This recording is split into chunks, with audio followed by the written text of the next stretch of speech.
Halo, Assalamualaikum, saya Dr. Lia. Ayo kita nonton video kali ini ya.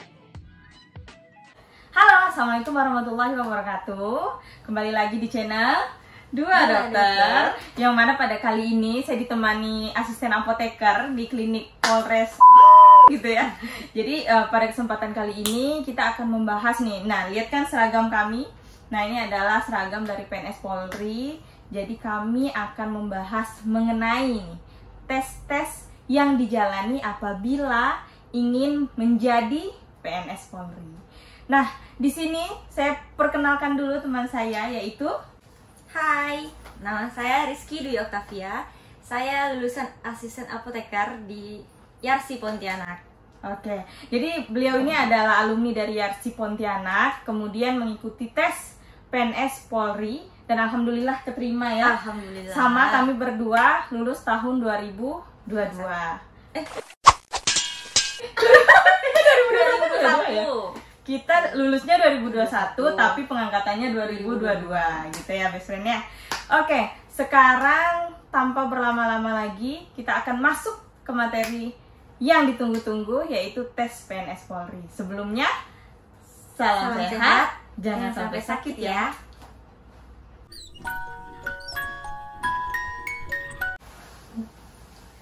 Oke best friend, jadi langsung aja kalau mau memasuki tes PNS Polri kita harus tahu nih tes-tes apa yang harus dijalani, betul nggak Ki? Betul banget. Nah jadi misalnya nih kalau PNS biasa tuh hanya dua tuh yang dilalui, betul kan? Tuh. Yang satunya namanya SKD, Yap. yaitu standar kompetensi dasar, betul nggak sih? Betul sekali. Oke, sip.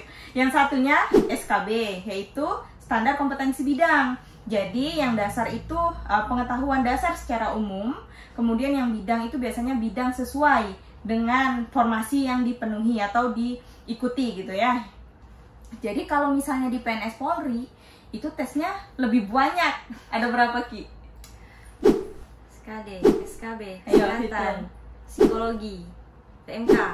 Ada 5 ya. Nah jadi kalau di PNS Polri memang lebih banyak, yaitu ada 5. Yang pertama ada tes SKD. Jadi sama kan tadi di PNS biasa ada SKD, PNS Polri juga ada SKD. Nah sama soalnya juga kurang lebih mencakup 3 bidang dari SKD tadi. Yang pertama ada TWK, tes wawasan kebangsaan. Jadi soal-soalnya lebih ke pelajaran PPKN, sejarah seperti itu. Jadi memang lebih ke pengetahuan mengenai negara, kerjasama dan segala macam, dan peraturan juga termasuk di sini. Kemudian yang kedua ada TIU, yaitu tes intelijensi umum. Nah kalau ini lebih ke matematika ya. Jerome boleh ikutan. Dia pasti 100 deh harusnya nilainya gitu ya. Nggak perlu belajar. Nggak perlu belajar. Jadi kalau untuk TIU ini benar-benar harus menguasai lah aritmatika, matematika seperti itu. Kemudian yang ketiga ini adalah TKP, yaitu tes apa Ki? Karakteristik pribadi, ya kan? Jadi 3 ya, TWK, TIU, TKP. Nah, akumulasi dari 3 nilai ini, inilah yang akan mewakili nilai SKD. Ya. Dan nih SKD lulus gitu ya. Nah, berapa orang yang diambil nih Ki kalau misalnya lulus SKD? 3 kali lipat dari penerimaannya. Nah, jadi misalnya nih formasi saya waktu itu dokter yang diterima 3. Nah, berarti kalau 3 kali lipatnya sama dengan 9. Sehingga 9 orang nilai tertinggi saat SKD dipersilahkan untuk mengikuti SKB. Oh ya, kita belum kasih tahu SKD itu sistemnya gugur. Nah, betul. Jadi kalau misalnya tidak sampai, maksudnya tidak termasuk dalam 9 tadi misalnya ya, jadi sisanya tidak bisa mengikuti tahap selanjutnya gitu ya, Ki ya.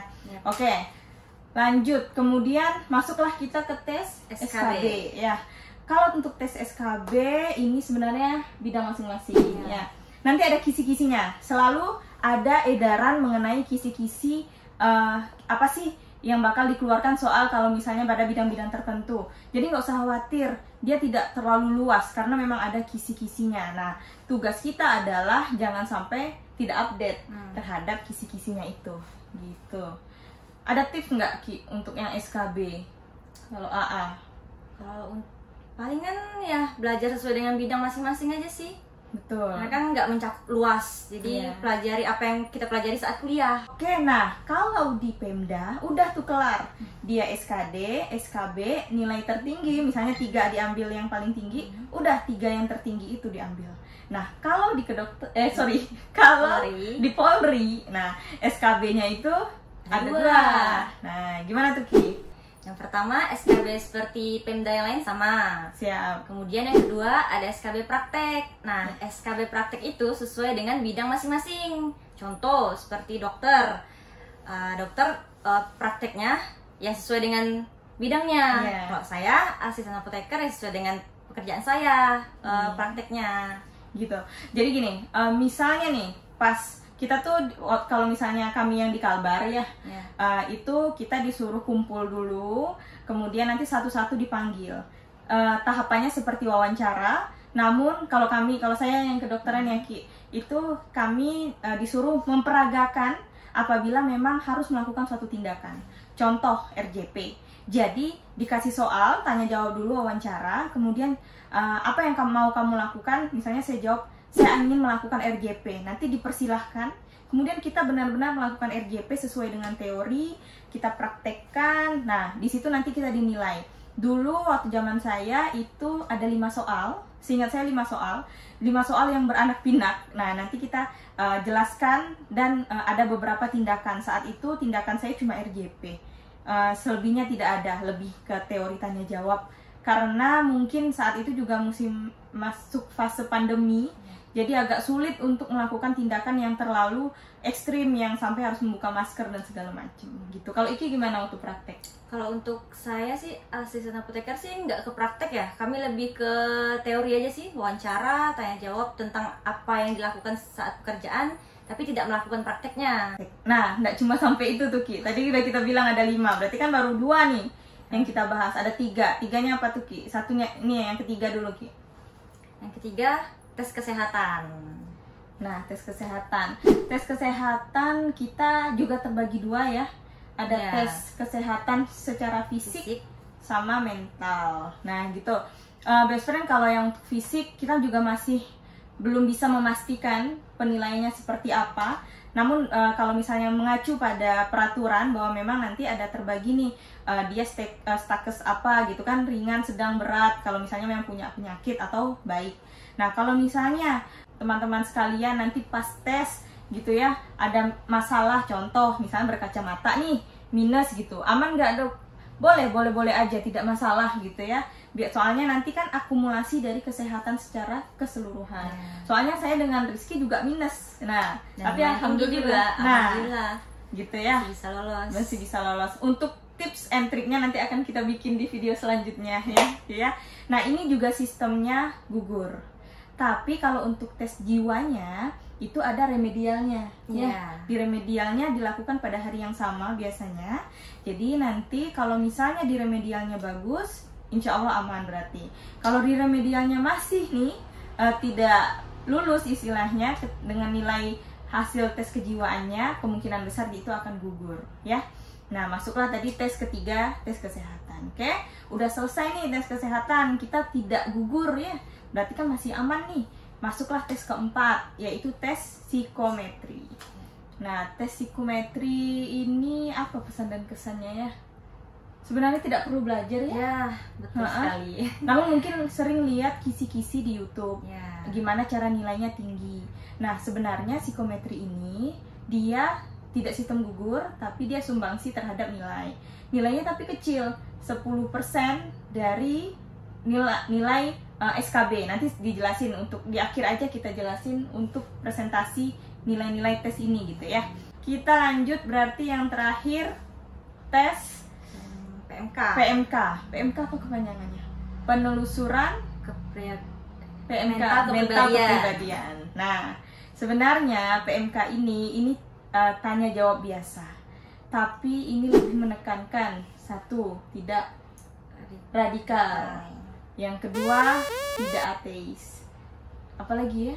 Pokoknya intinya tidak radikal, tidak ateis yang paling penting gitu ya. Makanya nanti disuruh sholat, ada yang disuruh memperagakan sholat, ada yang ditanya, juga. ada yang ngaji, ditanya tentang keislaman, kan?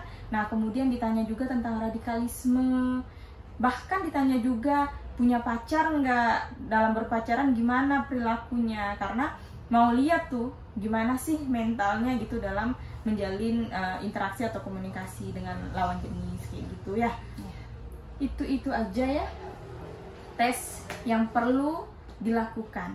Oke, sementara itu aja mungkin ya yang dapat kita sampaikan mengenai tes PNS Polri yang tahun 2022.